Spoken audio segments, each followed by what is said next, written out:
right, chapter 11, Christ's genealogy. In order to exalt the dignity and character of the Christian Messiah still higher than a mere claim for a divine origin paternally would have the effect to do, two of his assumed to be inspired biographers has set up for him a claim to a royal lineage through the maternal line.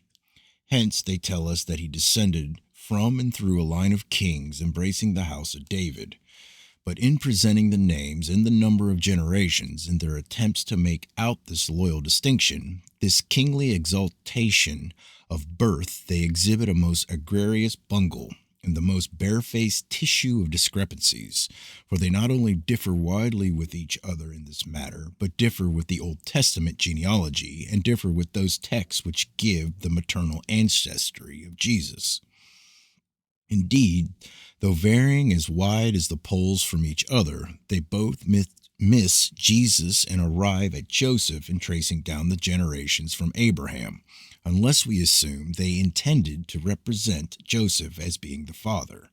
Luke, in his gospel, names the counts off 41 generations from David to Joseph, though he had previously represented it as being 42. But Matthew says that from Abraham to David are 14 generations, but according to his own showing and according to his own list of names, there are but 13.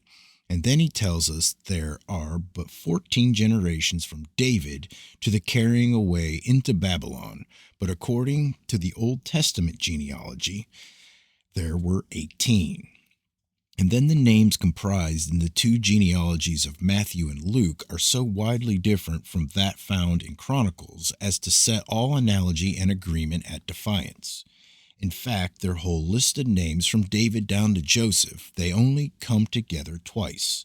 Their names are all different but two, that of Salathiel and Zorobabel, which names alone are found in both lists.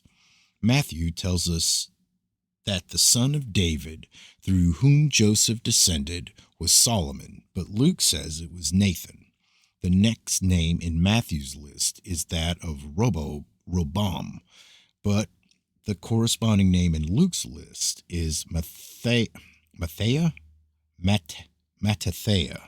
Matthew's next name is Abiah, which Luke gives as Menam, while Chronicles differs from both and gives it as Abijah.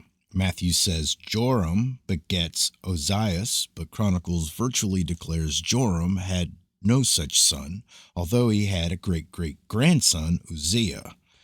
But Luke says, in effect, there was no such person in genealogical tree or family line as either Joram, Ozias, or Uzziah.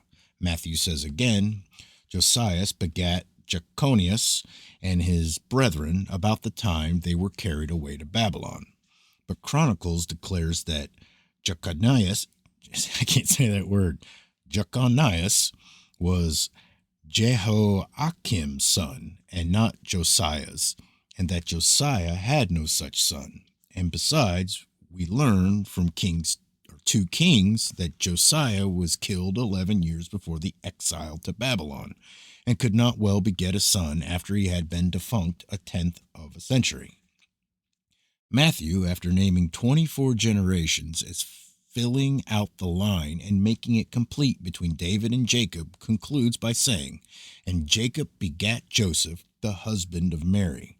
But Luke, antecedent to spinning out his list to 14 generations more than Matthew, i.e., making it 14 generations longer, declares that Joseph was the son of Heli, so that Joseph either had two fathers, Jacob and Heli, or Matthew or Luke, or both, were most egregiously mistaken with all their inspiration.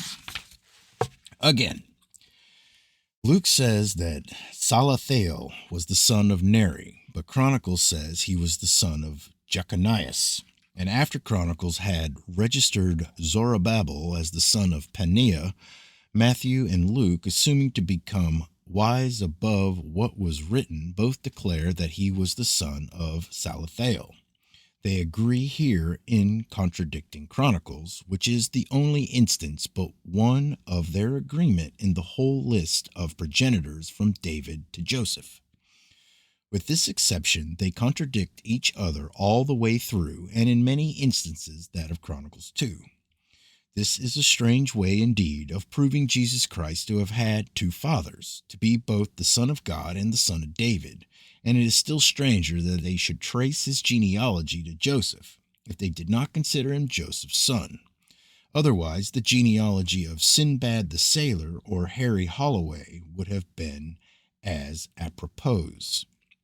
Such are the beautiful harmony and agreement in the words of divine inspiration which Christians prate so much about. And all this appears to be the result of an attempt to elevate the man Christ Jesus to a level that demigods of antiquity, nearly all of whom claim to be of royal or princely descent. With such continual blundering, guessing, cross-firing, and clashing of names as exhibited in the foregoing exposition reminds us of the Hebraian reply when asked for the number and names of his brothers. Well, sir, I have 14 brothers, and they are all named Bill but Bob. His name is Tom. Matthew and Luke's attempt to exalt and dignify the character of Christ by making out for him a pure, holy, and royal lineage, we find, upon a critical examination, not only proved a very signal, but a very singular and ludicrous failure, for all his female anchors who are brought to notice were persons of libidinous or licentious tendencies according to their own biblical history. It is remarkable, says Dr. Alexander Walker, a Christian writer, in his work From Woman, page 330, that in the genealogy of Christ only 4 women are named: Tamar, who seduced the father of her late husband, and Rachel, a common prostitute, and Ruth, who, instead of marrying one of her cousins, went to bed with another of them, and Bathsheba, an adulteress, who espoused David, the murderer of her first husband. What a pedigree for the incarnate God, a being ostensibly of spotless origin, though his impure ancestral origin does not detract from the high moral character and distinguished moral life which marks the history of the man Jesus Christ, many incidents of whose life show him to have been what is now known as a spiritual medium.